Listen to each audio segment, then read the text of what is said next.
Chaque jour, vous répétez des habitudes qui semblent inoffensives, mais bien qui affaiblissent votre esprit sans que vous vous en rendiez compte. Et pourquoi certaines personnes semblent-elles perdre leur clarté avec le temps? Pourquoi réagissent-elles plus mal, pensent-elles moins et se laissent-elles influencer plus facilement? Il y a une vérité inconfortable, ce n'est pas un manque de talent, c'est la routine. Et le plus dangereux, c'est que ces comportements semblent normaux. Restez, car les comprendre est la première étape pour reprendre le contrôle de votre propre intelligence. Pendant longtemps, on a cru que l'intelligence était une donnée fixe, déterminée dès la naissance et condamnée à rester identique tout au long de la vie. Cette idée en rassurait beaucoup, mais la science moderne l'a totalement démontée. Le cerveau humain n'est pas une structure rigide, c'est un système vivant qui s'adapte, se façonne et se réorganise chaque jour en fonction de ce que vous faites, pensez et répétez. Ce phénomène est connu sous le nom de plasticité neuronale. Chaque action quotidienne renforce certaines connexions et en affaiblit d'autres. Lorsque vous pratiquez le raisonnement, l'attention profonde ou l'apprentissage conscient, le cerveau se fortifie. Mais lorsque vous répétez des comportements automatiques, passifs ou superficiels, c'est l'inverse qui se produit. Le cerveau devient plus lent, moins flexible et plus dépendant des stimuli externes. Ici apparaît une vérité inconfortable.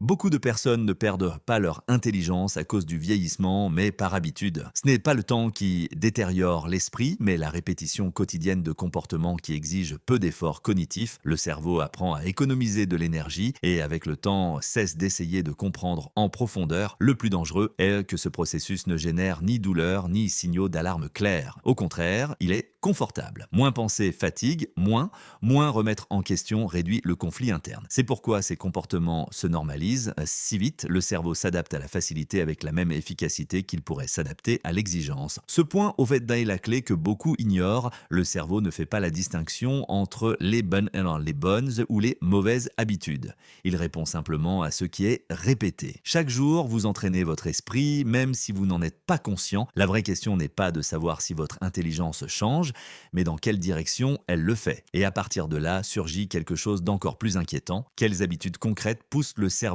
vers cette détérioration silencieuse? La première habitude qui érode l'intelligence de manière silencieuse est la dépendance constante aux écrans. Il ne s'agit pas seulement du temps passé devant un appareil, mais de la manière dont vous interagissez avec lui. La consommation fragmentée, les stimuli rapides et le défilement infini entraînent le cerveau à rechercher une gratification immédiate. Avec le temps, l'attention profonde s'affaiblit et penser de manière soutenue devient inconfortable. La deuxième habitude est la privation chronique de sommeil. Dormir peu n'affecte pas seulement l'humeur, cela altère la consolidation de la mémoire, la capacité d'apprentissage et la régulation émotionnelle. Un cerveau fatigué privilégie les réponses simples, réagit avec impulsivité et réduit sa capacité à analyser des informations complexes. Le manque de repos transforme la pensée critique en une tâche pénible. La troisième habitude est l'addiction à la récompense instantanée. Tout ce qui offre un plaisir rapide sans effort, notifications, vidéos courtes, divertissement constant, entraîne le cerveau à éviter les processus longs. Lire, réfléchir ou apprendre quelque chose de nouveau commence à sembler fastidieux. Non pas parce que c'est difficile, mais parce que le cerveau a été conditionné à exiger des résultats immédiats. La quatrième habitude est d'éviter la solitude. Être toujours accompagné, toujours connecté, toujours distrait empêche le dialogue interne. Sans moment de silence, l'esprit ne traite pas les expériences et n'organise pas les pensées. La réflexion nécessite de l'espace. Lorsqu'on l'élimine, la pensée devient réactive et non délibérée. La cinquième habitude est de ne pas savoir écouter. Interrompre, préparer des réponses pendant que les autres parlent ou écouter seulement pour confirmer ses propres idées réduit la capacité de compréhension. Écouter activement oblige le cerveau à interpréter, contraster et ajuster ses croyances. Lorsque cette compétence se perd, la pensée devient rigide et superficielle. Ces habitudes ne semblent pas dangereuses parce qu'elles sont normalisées. Elles sont socialement acceptées, voire encouragées, mais elles partagent en toutes un même effet. Elles réduisent l'effort cognitif quotidien. Le cerveau, fidèle à sa nature, s'adapte à ce niveau d'exigence plus bas. La conséquence n'est pas une perte soudaine d'intelligence, mais une dégradation graduelle. L'esprit devient plus dépendant, moins flexible et plus prévisible. Et le plus inquiétant est que beaucoup de gens confondent ce confort mental avec le bien-être. Cependant, ce n'est que le premier niveau du problème. Il existe des habitudes plus subtiles, moins visibles,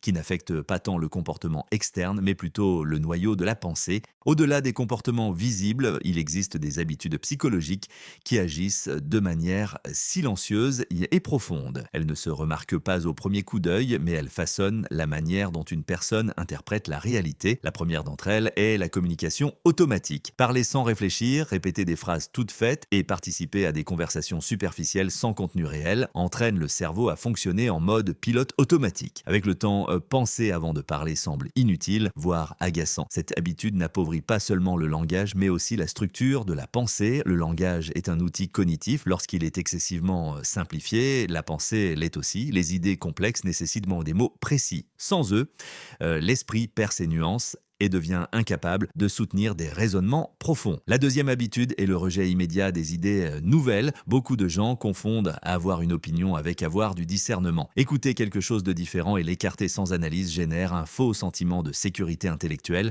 Le cerveau cesse d'évaluer et passe directement à la défense. Ce mécanisme économise de l'énergie mais bloque l'apprentissage. Ce type de réaction se déguise souvent en personnalité forte ou en conviction ferme. En réalité, c'est une forme de paresse cognitive. Penser exige de tolérer l'inconfort du doute. Lorsque cet inconfort est systématiquement évité, la pensée stagne. Ces deux habitudes partagent un même schéma. Elles réduisent l'effort mental sans que la personne ne s'en aperçoive. Elles ne génèrent pas de conflits externes, ne causent pas de problèmes immédiats, mais érodent lentement la capacité de raisonner. L'esprit devient prévisible, rigide et de moins en moins curieux. Le plus préoccupant est que ces habitudes sont souvent célébrées socialement. Parler beaucoup, donner son avis rapidement et afficher une assurance immédiate est interprété comme de l'intelligence, mais la véritable compréhension est donc généralement silencieuse, lente et prudente. Et ici apparaît un piège encore plus dangereux. Il existe des comportements qui non seulement réduisent la pensée, mais créent souvent l'illusion d'être plus intelligent qu'on ne l'est réellement. Il existe des habitudes qui non seulement affaiblissent l'esprit, mais génèrent également une illusion dangereuse, celle de se sentir intelligent sans l'être réellement. La première d'entre elles est l'excès de confiance sans substance. Parler avec assurance, utiliser des mots complexes ou adopter un ton autoritaire peut convaincre les autres et même soi-même qu'il existe une compréhension, mais l'assurance ne remplace pas la connaissance. Lorsqu'on élimine le doute, on élimine aussi la nécessité de vérifier, d'approfondir ou de corriger les erreurs. La deuxième habitude est la rigidité cognitive. S'accrocher à une seule façon de voir le monde offre un sentiment de contrôle. Ne pas avoir à reconsidérer des idées réduit l'anxiété. Cependant, cette rigidité empêche de connecter de nouvelles informations avec celles déjà existantes.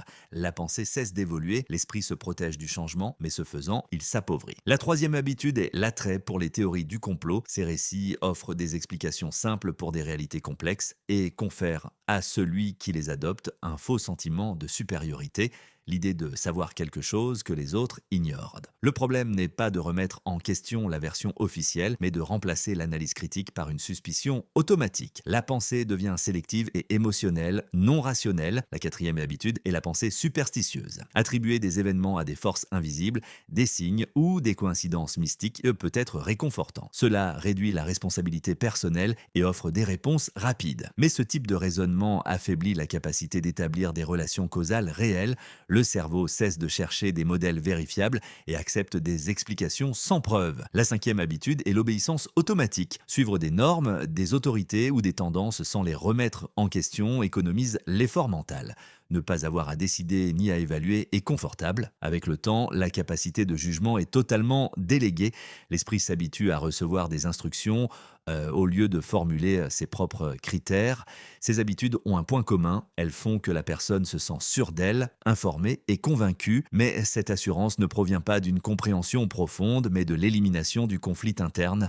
Ne pas trop penser est confondu avec la clarté. Le problème est que cette illusion est fragile. Lorsque la réalité exige de l'adaptation, de l'analyse ou une pensée flexible, l'esprit s'effondre. L'intelligence réelle ne consiste pas à avoir des réponses rapides, mais à formuler de meilleures questions. Et il existe un niveau encore plus profond au problème. Quand l'identité tout entière commence à être façonnée par des stimuli externes, la capacité de penser par soi-même se dilue presque complètement. Lorsque les habitudes cessent d'être de simples comportements et commencent à définir qui vous êtes, la détérioration cognitive devient plus profonde.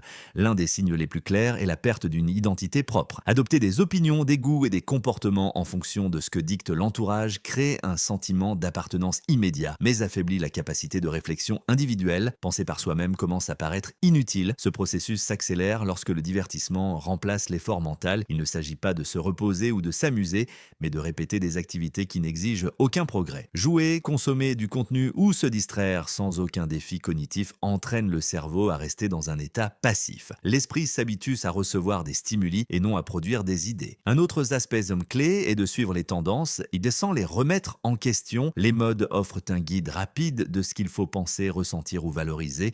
Les accepter sans analyse réduit le conflit interne et gagne du temps, mais cela élimine aussi la nécessité de former ses propres critères. Petit à petit, le jugement personnel se dilue et la validation externe devient indispensable. Lorsque l'identité dépend de l'entourage, la personne perd ses références internes, les décisions sont prises par imitation et non par conviction. La pensée s'adapte pour s'intégrer et non pour comprendre. Cela ne génère pas d'effondrement immédiat, mais une dépendance silencieuse, sans stimuli externes. L'esprit reste vide. Le plus dangereux est que cet état est souvent confondu avec la normalité. La majorité vit ainsi et c'est pourquoi cela passe inaperçu. Mais un esprit qui ne se définit pas lui-même finit par être façonné par n'importe quelle influence dominante. Cependant, ce n'est pas une sentence définitive. Le même cerveau qui s'adapte à la passivité peut se réentraîner. La plasticité neuronale fonctionne dans les deux sens. Comprendre cela ouvre une possibilité que beaucoup ignorent. La vérité la plus difficile à accepter, c'est que la diminution de la capacité intellectuelle est rarement le produit du hasard ou de la génétique. Dans la plupart des cas, c'est le résultat accumulé d'habitudes répétées pendant des années. Cela ne se produit pas de manière soudaine, mais de façon progressive, presque invisible. C'est précisément pour cela que c'est si dangereux. Le cerveau ne s'affaiblit pas parce qu'il est défectueux, mais parce qu'il s'adapte à ce qu'on exige de lui. Si l'exigence est basse, la réponse sera limitée. Si l'effort intellectuel est réduit au minimum, le cerveau apprend qu'il n'a pas besoin d'aller plus loin. Cette adaptation n'implique pas de dommages irréversibles, mais un changement fonctionnel profond. Ici apparaît un point clé que beaucoup ignorent, la plasticité neuronale ne disparaît pas avec le temps, bien qu'elle devienne plus lente, elle reste active tout au long de la vie. Cela signifie que les mêmes mécanismes qui ont affaibli l'esprit peuvent être utilisés pour le fortifier. Le cerveau peut réapprendre à se concentrer, à questionner et à analyser à condition d'être à nouveau soumis à ce type de stimuli. La difficulté ne réside pas dans la capacité mais dans la résistance initiale. Penser fatigue à nouveau, réfléchir génère de l'inconfort, l'esprit habitué à la facilité proteste, mais cette friction est un signe positif. Elle indique que des circuits qui ont été restés inactifs sont en train de s'activer. Accepter cette vérité implique d'assumer sa responsabilité. Il ne suffit pas de pointer du doigt l'environnement, la technologie ou la société. Chaque habitude quotidienne est un choix, conscient ou non. Changer la trajectoire mentale nécessite de modifier ses choix, même lorsqu'ils s'avèrent inconfortables. Le plus encourageant est que le progrès n'a pas besoin d'être extrême. De petits changements soutenus génèrent des transformations profondes. Lire avec attention, écouter sans interrompre, tolérer le silence et remettre en question ses propres croyances réentraîne le cerveau de manière graduelle. Cependant, il existe un dernier aspect qui différencie ceux qui retrouvent réellement leur clarté mentale de ceux qui s'arrêtent à mi-chemin. Ce n'est pas seulement une question d'habitude, mais de la relation que l'on établit avec la solitude et l'autonomie interne. Il existe un point d'inflexion dans le développement intellectuel que peu de personnes atteignent, la capacité de se soutenir mentalement sans dépendre du bruit externe. L'autosuffisance mentale n'implique ni isolement ni rejet des autres. Elle implique quelque chose de plus profond, la capacité de penser, de décider et de réfléchir sans avoir besoin d'une validation constante. La solitude joue ici un rôle décisif, non pas comme un manque, mais comme un espace. Lorsqu'une personne apprend à être seule, sans distraction, le cerveau est forcé de se confronter à lui-même. Des questions surgissent que l'on évitait auparavant, des contradictions internes apparaissent, des habitudes mentales automatiques se révèlent. Ce processus peut être inconfortable, voire inquiétant, mais il est essentiel pour retrouver la clarté cognitive. Ceux qui évitent la solitude le font souvent parce qu'ils craignent cette rencontre interne, ils préfèrent le stimulus continu, la conversation constante ou le divertissement permanent. Cependant, cette évasion maintient le cerveau dans un état réactif. Il n'y a pas de temps pour intégrer les expériences ni pour réorganiser organiser les idées. La pensée reste fragmentée. En revanche, lorsque la solitude est acceptée de manière consciente, l'esprit commence à s'ordonner. L'attention, l'introspection et l'autonomie intellectuelle se renforcent. Les décisions cessent de dépendre autant de l'entourage. La personne commence à faire la différence entre ce qu'elle pense réellement et ce qu'elle a adopté par influence externe. Cette autosuffisance transforme également la relation avec les autres.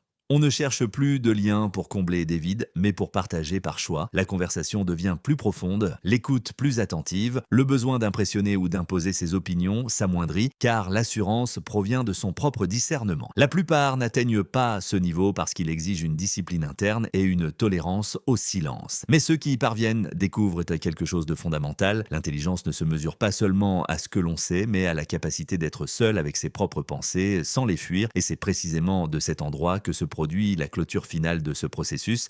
À la fin de ce parcours, une idée claire subsiste. L'intelligence ne disparaît pas du jour au lendemain. Elle s'use lentement lorsqu'elle cesse d'être exercée. Ce ne sont pas les grandes erreurs qui font le plus de mal, mais les petites routines quotidiennes qui passent inaperçues. Moins penser, moins questionner, choisir la facilité encore et encore, tout cela façonne l'esprit jusqu'à le rendre prévisible et dépendant. La plupart des gens ne se considèrent pas comme peu intelligents, et c'est précisément là que réside le problème. Ces habitudes ne sont pas ressenties comme une détérioration, mais comme un confort. Le cerveau apprend à éviter l'effort et, avec le temps, confond cette évasion avec l'équilibre. Mais le calme qui naît de l'absence de pensée est fragile. Un simple défi réel suffit à le briser. La bonne nouvelle est que rien de tout cela n'est définitif. Le même cerveau qui s'est adapté à la passivité peut se rééduquer, non pas par des changements drastiques ni des solutions miracles, mais par des décisions conscientes répétées dans le temps. Choisir de prêter attention, choisir d'écouter vraiment, choisir de douter avant d'affirmer, choisir le silence quand tout le monde cherche le bruit. Retrouver sa clarté mentale ne consiste pas à démontrer sa supériorité, mais à assumer sa responsabilité. Il ne s'agit pas de juger les autres, mais de s'observer soi-même avec honnêteté. Chaque habitude est une direction, chaque répétition est un entraînement et chaque jour renforce ce que vous décidez de pratiquer. C'est ici que beaucoup s'arrêtent, car avancer exige de l'inconfort. Cela exige de renoncer à des certitudes faciles et à des distractions constantes. Mais ceux qui continuent découvrent quelque chose d'essentiel. Penser en profondeur n'appauvrit pas la vie, elle la rend plus claire. La question finale n'est pas de savoir si ces habitudes existent, mais combien d'entre elles font partie de votre routine quotidienne, car c'est à partir de cette réponse que commence le véritable changement